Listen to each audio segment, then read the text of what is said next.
श्रीमन्नारायण नारायण नारायण श्रीमन्नारायण नारायण नारायण लक्ष्मी नारायण नारायण नारायण श्रीमन्नारायण नारायण नारायण।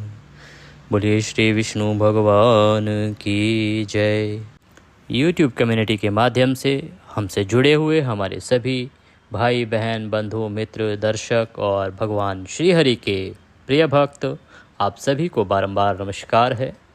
आज हम चर्चा करेंगे कि आने वाली जो पूर्णिमा है वो किस दिन होगी, पूर्णिमा का व्रत किस दिन आपको करना है, और अगर आपके घर में श्राद्ध भी होता है तो वह किस दिन करना है। क्या दोनों अलग अलग दिन किए जा सकते हैं?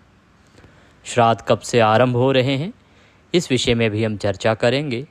पूर्णिमा का चंद्र व्रत कब करेंगे, सत्यनारायण भगवान की जो कथा है वो कब करेंगे, व्रत कब करेंगे, और जो ग्रहण का साया इस पर लगा है उस पर भी चर्चा करेंगे कि ग्रहण जो है वो कहाँ कहाँ दिखाई देगा, सूतक काल का समय क्या रहेगा, और साथ ही बताएंगे कि गर्भवती जो माताएं बहनें हैं उनको क्या सावधानी बरतनी चाहिए। भारत में इसका प्रभाव रहेगा कि नहीं रहेगा, और भारत में नहीं रहेगा तो किन किन देशों में या किस किस स्थान पर इसका प्रभाव रहेगा। ये सभी विषय आज चर्चा के रहने वाले हैं, इसीलिए हमारे साथ जुड़े रहें, अंत तक पूरा सेशन देखें जिसमें कि आपसे संबंधित सभी चर्चा इसमें की जाएगी। अगर आपके पास भी ऐसा कोई सवाल है तो लाइव चैट का ऑप्शन आपके पास सदैव खुला हुआ है। आप लाइव चैट के माध्यम से हमें अपना सवाल लिख सकते हैं। आपके साइड में लाइव चैट का ऑप्शन आता है, वहाँ पे जो भी आप लिखेंगे वह तुरंत हमें मिलेगा और हम उसका जो जवाब होगा वो आपको तुरंत ही प्रदान करेंगे। तो आपके मन में कोई भी सवाल अगर आता है तो आप उसे पूछना ना भूलें।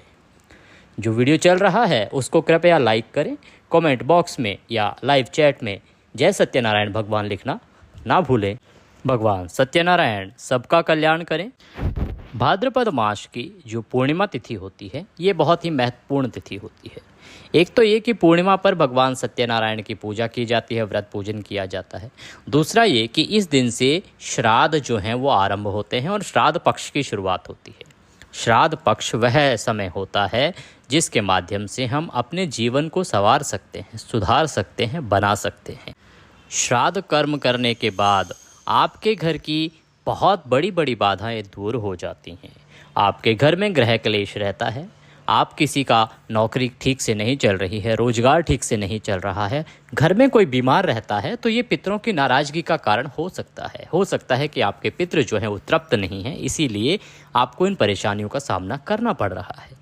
तो कृपया आने वाले श्राद्ध में पितरों का तर्पण करें। जो भी विधि विधान आप जानना चाहते हैं उसके लिए हमें कमेंट बॉक्स में लिख सकते हैं। हम अवश्य ही आपको ऐसी विधियां बताएंगे जिनसे आप, अगर आपके यहाँ कोई ब्राह्मण उपलब्ध नहीं भी है तो बिना ब्राह्मण की उपलब्धता के भी आप अपने पितृ कार्यों को संपन्न स्वयं कर सकते हैं। इसी विषय पर हमने पिछले सेशन में भी चर्चा की थी, जो हमारा श्राद्ध स्पेशल सेशन था उसमें भी हमने इसी विषय पर चर्चा की थी। आज हम बात कर रहे हैं पूर्णिमा की। तो भाद्रपद मास की जो पूर्णिमा तिथि है इस दिन सुबह स्नान आदि का बड़ा महत्व है, दान पुण्य का बड़ा महत्व है, और उसके बाद भगवान सत्यनारायण की कथा सुनने, पढ़ने और भगवान की पूजा करने का बड़ा महत्व है। इस दिन चंद्र व्रत भी किया जाता है, चंद्र व्रत का बड़ा अधिक महत्व है। चंद्र व्रत जिसमें माताएं बहनें चंद्रमा को अर्घ देने के बाद अपना व्रत पूर्ण करती हैं। चंद्रमा को दो व्रत किए जाते हैं, एक जो है चंद्र अर्घ से पूर्ण होता है, एक भगवान सत्यनारायण की पूजा से पूर्ण होता है। भगवान सत्यनारायण की पूजा से जो व्रत पूर्ण होता है वह दिन में ही पूरा हो जाता है, खोल लिया जाता है। जो चंद्र अर्घ के बाद पूर्ण होता है वह जब सायंकाल को चंद्र उदय होगा उसके बाद चंद्रमा को अर्घ देने के बाद वह व्रत पूर्ण होता है। तो पूर्णिमा के दिन आपको पूजा किस प्रकार से करनी है इस विधि की चर्चा करें उससे पहले जानते हैं कि जो पूर्णिमा तिथि है वो इस वर्ष है कब, आपको व्रत कब करना चाहिए। तो भाद्रपद मास की जो पवित्र पूर्णिमा है ये आरंभ होगी 17 सितंबर को सुबह लगभग 11:44 से, और ये अगले दिन 18 सितंबर को सुबह 8:05 पर समाप्त होगी। इस प्रकार से जो पूर्णिमा तिथि है वो सूर्य के मुख से, क्योंकि हम जो गणना करते हैं वो सूर्य के मुख से गणना करते हैं और पूर्णिमा का जो निर्धारण है वो सूर्योदय के अनुसार ही होता है। तो इस अनुसार पूर्णिमा तिथि जो है उसकी गणना भी सूर्य के मुख से देखी जाएगी, तो वो होगा 18 सितंबर को। 18 सितंबर को आपको पूर्णिमा मनानी चाहिए, दान पुण्य का कार्य करना चाहिए। परंतु कई बार इसमें बदलाव करना पड़ता है, ज़रूरतों के हिसाब से बदलाव करना पड़ता है। हम कभी ये नहीं कहते कि लकीर के फ़कीर बने रहना चाहिए। समय के हिसाब से कुछ परिवर्तन आवश्यक हैं और शास्त्र भी इसकी हमें परमिशन देते हैं। इसकी अनुमति हमें शास्त्रों से भी मिली है कि जब समय ऐसा हो तो उसके अनुसार हम अपने विवेक के अनुसार निर्णय कर सकते हैं और उसमें कोई दोष नहीं माना जाता है। तो जिन घरों में श्राद्ध भी है पूर्णिमा का और व्रत भी करते हैं, तो वो सभी 17 को व्रत करेंगे, 18 को अपने घर में श्राद्ध कर्म का कार्य करेंगे। जिन घरों में श्राद्ध पूर्णिमा का नहीं होता है वो 18 को पूर्णमासी मनाइए, भगवान सत्यनारायण की कथा कीजिए, सत्यनारायण का व्रत कीजिए। परंतु जो माताएं बहनें चंद्र अर्घ के साथ व्रत पूर्ण करती हैं उनको 17 को व्रत करना चाहिए, क्योंकि चंद्रमा का उदय पूर्णिमा में 17 को है। व्रत का निर्धारण उसके अनुसार होता है कि उसका फल कैसे है। चंद्र उदय जो चंद्र अर्घ व्रत है उसका निर्धारण, उसके फल का निर्धारण चंद्र उदय के अनुसार है कि चंद्रमा का उदय पूर्णिमा तिथि में किस दिन हो रहा है। चंद्रमा के समय में पूर्णिमा तिथि होनी चाहिए, तो वो 17 को रहेगी। 18 को तो पूर्णिमा समाप्त हो जाएगी, 18 की रात्रि को तो पूर्णिमा है नहीं। इसीलिए जो आप चंद्र व्रत करने वाले हैं वो 17 को करिए और 18 को आप प्रातःकाल सत्यनारायण भगवान की कथा और व्रत कर सकते हैं। श्राद्ध कर्म का कार्य आप 18 को कर सकते हैं। आप सुविधा अनुसार बहुत से हमारे जो यहाँ आने वाले भगवान के भक्त हैं उनके यहाँ श्राद्ध होता है, तो वो लोग श्राद्ध लेट करते हैं। तो उनका ये भी मानना है कि क्या हम जल्दी कर सकते हैं, क्या हम लेट कर सकते हैं, क्योंकि अगले दिन तो सुबह सुबह पूर्णिमा है, इतनी जल्दी तो हम कर ही नहीं पाएंगे। तो देखिए, जिन घरों में श्राद्ध दोपहर के बाद किया जाता है वो 17 को भी पूर्णिमा का श्राद्ध निकाल सकते हैं और 18 को प्रतिपदा का निकाल सकते हैं। बहुत से ऐसे भी घर हैं जहाँ पूर्णिमा और प्रतिपदा का दोनों दिन का श्राद्ध होता है। उनको क्या करना चाहिए? जिनके दोनों दिन का श्राद्ध होता है वो एक दिन पहले अर्थात 17 को पूर्णिमा का श्राद्ध कीजिए 11:44 के बाद, और 18 को आप प्रतिपदा का श्राद्ध कीजिए, क्योंकि 18 को प्रतिपदा सुबह आ जाएगी। तो इस प्रकार से आप अपने श्राद्ध कर्म कर सकते हैं। पूर्णिमा तिथि का जो दान पुण्य का कार्य है वह भी प्रातः काल 18 को सुबह सुबह किया जा सकता है। स्नान करना चाहिए, वह भी सुबह किया जा सकता है 18 को। इस दिन आप जा सकते हैं गंगा जी के किनारे पे, गंगा जी जाइए, किसी पवित्र नदी में जाइए, वहाँ स्नान कीजिए, आपको भगवान की असीम कृपा प्राप्त होगी। पूर्णिमा वह तिथि है जिस दिन अगर आप दान पुण्य करते हैं तो उसका आपको फल कई गुना अधिक मिलता है। बाकी दिनों में आप जो दान करते हैं उससे जो पुण्य फल मिलता है, पूर्णिमासी पर वही उसी चीज़ का दान पुण्य करने से आपको लाखों गुना अधिक फल प्राप्त होता है। इसीलिए अमावस्या हुआ, पूर्णिमा हुआ, ये ऐसी पुण्यदायी तिथियां हैं जिन पर दान पुण्य अधिक किया जाता है। आपको करना भी चाहिए। ये भगवान सत्यनारायण, भगवान श्रीहरि का एक रूप जिसकी कलयुग में विशेष मान्यता है, उसकी पूजा इस दिन की जाती है। भगवान स्वयं कहते हैं कि इस कलयुग रूपी समय में भगवान की कृपा पाने का सबसे आसान तरीका है सत्यनारायण भगवान की कथा, सत्यनारायण भगवान का पूजन और सत्यनारायण भगवान का व्रत। तो यह सनातनियों को अवश्य ही करना चाहिए। अब बात करेंगे कि आपको पूजा किस प्रकार से करनी है। तो आप जब सत्यनारायण भगवान का व्रत कर रहे हैं तो सूर्योदय से पहले अवश्य ही उठ जाएं। उठने के बाद स्नान आदि करके सर्वप्रथम सूर्य को जल देंगे, तुलसी माता को जल देंगे और उसके बाद आपका जो पूजा स्थल है वहाँ बैठ जाएंगे। वहाँ पर एक आसन लगाइए, उस पर बैठिए। भगवान सत्यनारायण की इस दिन आपको पूजा करनी है। तो भगवान सत्यनारायण की कोई प्रतिमा या तस्वीर आपके मंदिर में या आपके घर पे है तो उत्तम है। अगर नहीं है तो आप भगवान सत्यनारायण की कोई तस्वीर या प्रतिमा लाइए। उसको मंदिर में अगर स्थान है तो वहाँ स्थान दीजिए, अन्यथा आप एक कोई चौकी लीजिए, लकड़ी का पट्टा जो आता है वो लीजिए, उस पर संभव हो तो पीला वस्त्र बिछाइए, उसके ऊपर तस्वीर रखिए। तो वह तस्वीर या प्रतिमा रखने से पहले भगवान के उस स्थान को शुद्ध किया जाता है। एक पात्र लीजिए, उसमें शुद्ध जल लीजिए और उसमें थोड़ा सा गंगा जल मिला लीजिए, उससे वहाँ पे छींटे दीजिए। वह शुद्ध हो गया। शुद्धियोदक स्नान के बाद आप वहाँ पर वह तस्वीर रखेंगे। उससे पहले उन्हें आसन दीजिए। आसन देने के लिए वहाँ पुष्प अर्पित कीजिए या थोड़े से अक्षत रखिए और उसके ऊपर आप वह तस्वीर या प्रतिमा स्थापित कीजिए। इस प्रकार से उसको रखने के बाद अब हम भगवान को पाद्य, अर्घ और आचमनी कराएंगे। आप सबसे पहले पानी के छींटे दीजिए, फिर पुनः छींटे दीजिए और फिर पुनः छींटे दीजिए। इस प्रकार से आपने पाद्य, अर्घ और आचमनी भगवान को कराई। उसके बाद उन्हें साफ वस्त्र से पोंछ दीजिए। प्रभु को रौली कुमकुम आदि का तिलक लगाइए, अक्षत लगाइए, फूलों की माला पहनाइए, घी का दिया जलाइए, धूप दिखाइए। वस्त्र के रूप में मौली जो हम बांधते हैं, कलावा धागा हाथ में जो बांधते हैं, उसका एक टुकड़ा तोड़िए और उसको वस्त्र के रूप में वस्त्रम वस्त्रांते अर्पित कीजिए। अक्षतम पांतु पुष्पाणि पांतु। आप भगवान को फल का भोग लगाइए, फल अर्पित कीजिए। लौंग, इलायची और सुपारी का बीड़ा बनाइए, वह अर्पित कीजिए पान के पत्ते में बना के, और उसके बाद मिश्री का भोग लगाइए। ये आपकी पूजा हो गई। अब आप व्रत का संकल्प करेंगे। संकल्प करने के लिए अपने सीधे हाथ में जल लीजिए। दक्षिणा के रूप में 1 रुपये का सिक्का कम से कम रखिए।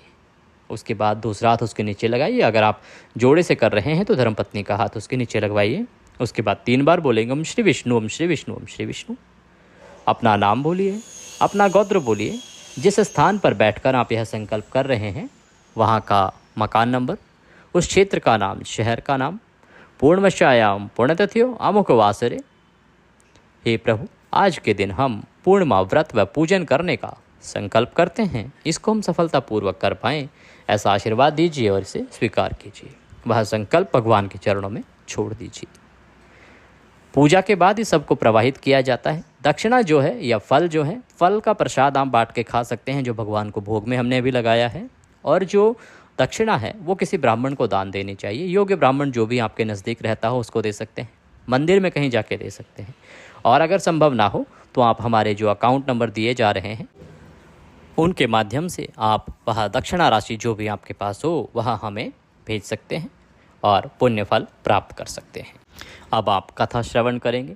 आपको सत्यनारायण भगवान की कथा अवश्य ही सुननी चाहिए या पढ़नी चाहिए। सत्यनारायण भगवान की कथा हमारे इसी चैनल पर प्रत्येक पूर्णमासी पर लाइव भी हम सुनाते हैं और आपको वीडियो भी अपलोड करके प्रोवाइड किया जाता है, उपलब्ध कराया जाता है। तो आप रिकॉर्डेड वीडियो भी सुन सकते हैं या लाइव भी हमारे साथ जुड़ सकते हैं। उसका समय आपको बता दिया जाता है। आप कथा सुनेंगे, कथा सुनने के बाद भगवान की आरती करेंगे और आरती करने के बाद भगवान को भोग लगाएंगे। सत्यनारायण भगवान को भोग लगाते समय आपको पंजीरी बनानी चाहिए। आटे को थोड़ा सा भूनिए, उसमें थोड़ा सा बूरा डालिए, मीठी जो शक्कर होती है। बूरा डालने के बाद थोड़ा घी डालिए। आप उसमें थोड़ा पंचमेवा डाल सकते हैं। पंचमेवा डालने के बाद वह बन गया। छोटे छोटे पीसेस आप केले के काट लीजिए और पंचामृत बनाइए। पंचामृत कैसे बनाएंगे? कच्चा दूध लीजिए, थोड़ा दही लीजिए, शहद लीजिए, घी लीजिए और शक्कर लीजिए। इन 5 चीज़ों को मिला लीजिए, यह पंचामृत बन गया। अब भगवान को भोग लगाएंगे। एक किसी पात्र में पंचामृत रखिए, मिश्री रखिए, केले जो कटे हुए हैं वो रखिए और उनके ऊपर रखिए तुलसी दल अर्थात तुलसी माता का पत्ता, और फिर आप भगवान को भोग लगाएंगे। भगवान को भोग लगाने के लिए आपको थाली उनके सामने रखनी है, पर्दा कर देना है। पर्दा करने के बाद भगवान से भोग के लिए निवेदन करना है। भोग लगाने के बाद आप भगवान को जल आचमनी कराएंगे। जल आचमनी करा के भगवान को नमस्कार करेंगे और वह भोग की थाली उठाकर बाकी प्रसाद में मिला देंगे। आपको इस दिन किसी ब्राह्मण को भोजन कराना चाहिए, उस पर आए। इससे पहले पुष्पांजलि की बात करते हैं। पुष्पांजलि कैसे करनी? आपको अपने हाथ में पुष्प लेने हैं, क्योंकि जब भी हम पूजा करते हैं ना तो भगवान को हमने बुलाया है, उनका आवाहन किया है। अब उनको पुष्पांजलि, जो हमारा किसी भी पूजा का अंतिम पड़ाव होता है, उसके बाद ही वह पूजा पूर्ण होती है और भगवान को निवेदन किया जाता है कि वो अपने स्थान पर प्रस्थान करें। पुष्प ले लीजिए अपने हाथ में, भगवान से निवेदन कीजिए। आवाहनम न जानामि विसर्जनम पूजम चैवम न जानामि क्षम्यताम परमेश्वर। हे प्रभु, ना हम आवाहन जानते हैं, ना पूजन जानते हैं, ना विसर्जन जानते हैं।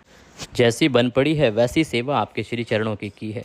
प्रभु, इसमें कोई जाने अनजाने में कोई गलती, कोई त्रुटि, कोई भूल हमसे हुई हो तो उसे क्षमा करें, क्योंकि आप दया सिंधु हैं और हम आपके दर के भिखारी हैं।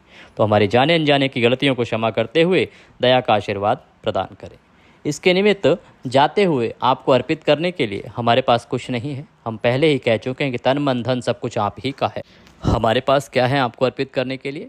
यह पत्र पुष्प की भेंट है। मालती मलका जाति सत्पत्ता संयुक्तम पुष्पांजलि मया दत्ता ग्रहणाम परमेश्वर। प्रभु, यह पत्र पुष्प की भेंट है, इसको आप स्वीकार करें और दया का आशीर्वाद प्रदान करें। वह पुष्प भगवान के चरणों में अर्पित कर दें, भगवान को नमस्कार करें। उसके बाद आप किसी ब्राह्मण को भोजन कराएं।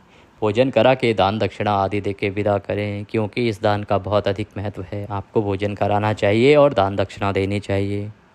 हमने पहले कहा कि अगर ब्राह्मण आपके यहाँ उपलब्ध नहीं है तो आप दान दक्षिणा की राशि हमें हमारे अकाउंट्स के माध्यम से, फ़ोनपे, पेटीएम आदि के माध्यम से, यूपीआई के माध्यम से भेज सकते हैं।